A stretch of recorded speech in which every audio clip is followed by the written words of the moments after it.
Work. Most of us spend over half our lives at work. Whatever it is you fill the 9 to 5 with, planting crops, building cars, taking care of patients, teaching students, or running a business. Work is where most of life happens. For some, work is a drain. They dread Monday mornings, forcing themselves to struggle through because they need the paycheck, while many times feeling trapped and beaten down by their job. Some people love their work. They're good at what they do. It energizes them. It's a place of security, a place to chase dreams, desires, and success. At work, they find fulfillment. We often forget to connect our faith to our work. We don't consider the reasons God may have us at our job. We don't think about the purpose and meaning we could bring to our work. We simply focus on how it makes us feel. But what if we saw our work as an opportunity to worship? As Christians, we are called to serve Christ with our lives.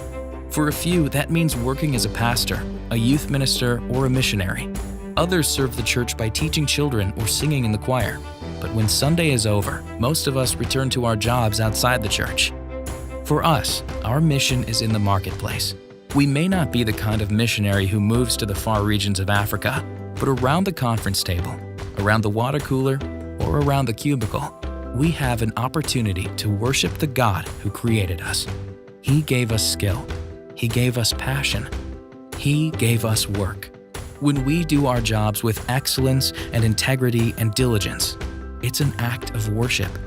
We are displaying God's craftsmanship to the non-believing world around us.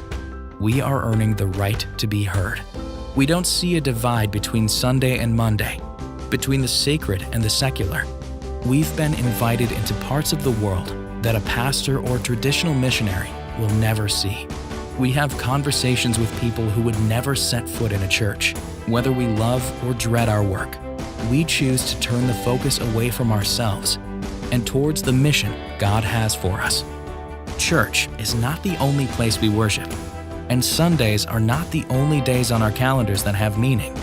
Every day on mission for God brings us great joy.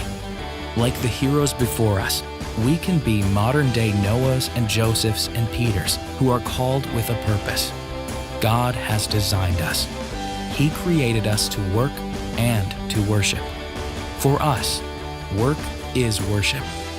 On February 23, 2018, over 2,000 churches across the country are hosting the first ever Work as Worship retreat. Please join us and other business leaders from your church and community. Speakers will include Patrick Lencioni, Matt Chandler, Joel Manby, Phil Fisher, and many more.